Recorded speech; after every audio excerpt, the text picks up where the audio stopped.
نہ استعمال کرنا جس سے ان کی عزت نفس پر آنچ آ جائے، چاہے وہ چھوٹا ہو یا بڑا ہو۔ ایک چیز پھر قرآن فرمایا، قرآن میں وَلَا تَنْهَرْهُمَا، اے جوانوں ان بوڑھے ماں باپ کو جھڑکنا مت، زبان میں سختی مت لانا۔ وَقُلْ لَهُمَا قَوْلًا كَرِيمًا، اور جب بولنا تو انتہائی نرم لہجے میں، انتہائی نرمی کے ساتھ ان سے گفتگو کرنا، کوئی سخت کلامی مت کرنا۔ یہ قرآن کہہ رہا ہے۔ پھر فرمایا وَخْفِضْ لَهُمَا جَنَاحَ الذُّلِّ، اے لوگوں خبردار، اپنی جوانی کی مستی میں آ کر کے، اپنے بدن کی طاقت میں چور ہو کر کے، اپنی دولت میں چور ہو کر کے تم اپنے بازوؤں کو سخت مت کرنا، ہمیشہ نرم رہنا، عاجزی اور انکساری کے ساتھ ان کے سامنے کھڑے ہونا، کوئی سختی نہیں ہونی چاہیے۔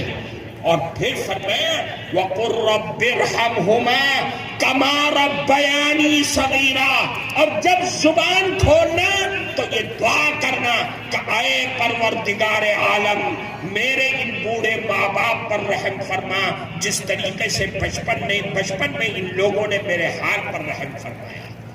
یہ ماں باپ کی حیثیت ہے جسے آج ہم نے لاوارثوں کی طرح ہر گھر کے اندر ایک کونے میں ڈال دیا ہے اور اپنے بیوی اور بچوں میں مست ہو گئے، اور بوڑھے ماں باپ کی حیثیت کو ہم نے کھو دیا ہے۔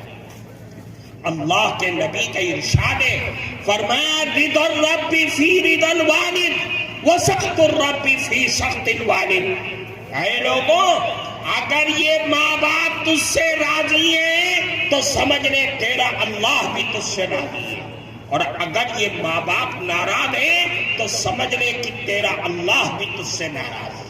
یہ دنیا میں کسوٹی ہے، یہ آلہ ہے اس بات کا کہ اگر اللہ تیرا راضی ہے تو سمجھ لے اسی بنیاد پر راضی ہوگا کہ دنیا میں تیرے ماں باپ تجھ سے راضی رہے، اور اگر ماں باپ ناراض ہیں تو سمجھ لے تیرا اللہ بھی تجھ سے ناراض ہوگا۔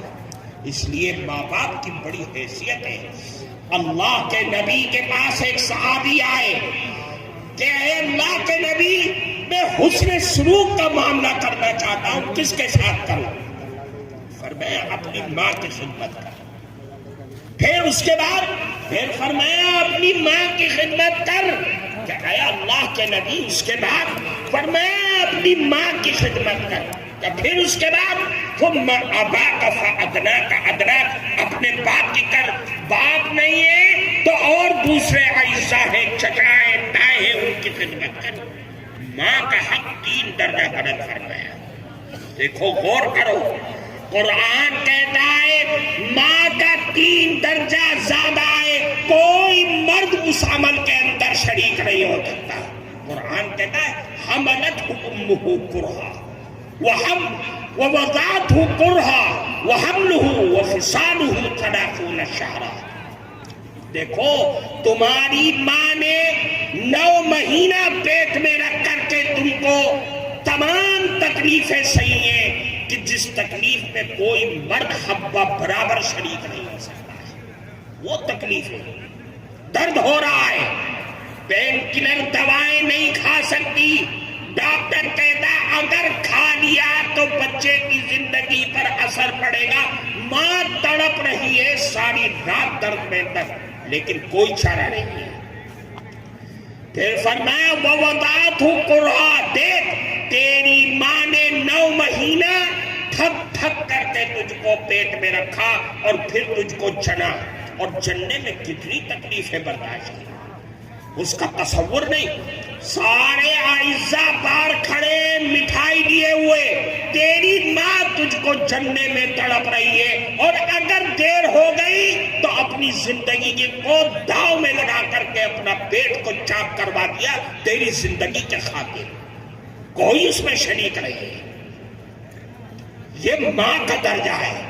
پھر فرمایا دیکھ وحملہ وفصالہ 30 شہرا، تیری ماں نے تجھ کو 2 سال تک اپنی چھاتی سے لگا کر کے جسم کا جوہر دودھ کی شکل میں تجھ کو پلایا، اور کوئی ایسی چیز نہیں کھائی جو اس کو پسند تھی، لیکن خطرہ تھا کہ کہیں دودھ میں کمی نہ ہو جائے۔ 2 سال تک کچھ نہیں کھایا۔ یہ ماں کا درجہ ہے۔ اللہ کے نبی فرماتے اپنی ماں کی خدمت کر، ماں کی خدمت کر، ماں کی خدمت۔ ماں کا درجہ بہت بلند ہے۔ ماں باپ تو اللہ کی نعمت ہے، جس کو میسر آ جائے تو وہ بہت بڑی دولت ہے۔ اللہ کے نبی فرماتے ان اللہ یزید فی عمر الرجل ببر والدیہ، اللہ تعالیٰ ماں باپ کے ساتھ حسن سلوک اور خدمت اور محبت کی بنیاد پر انسان کی زندگیوں میں برکتیں پیدا فرما دیتا ہے۔ اور یہ ماں باپ کی نعمت، اللہ کے نبی فرماتے ما من ولد بار ينظر الى والديه نظرة رحمة الا كتب الله له بكل نظرة حجة مبرورة۔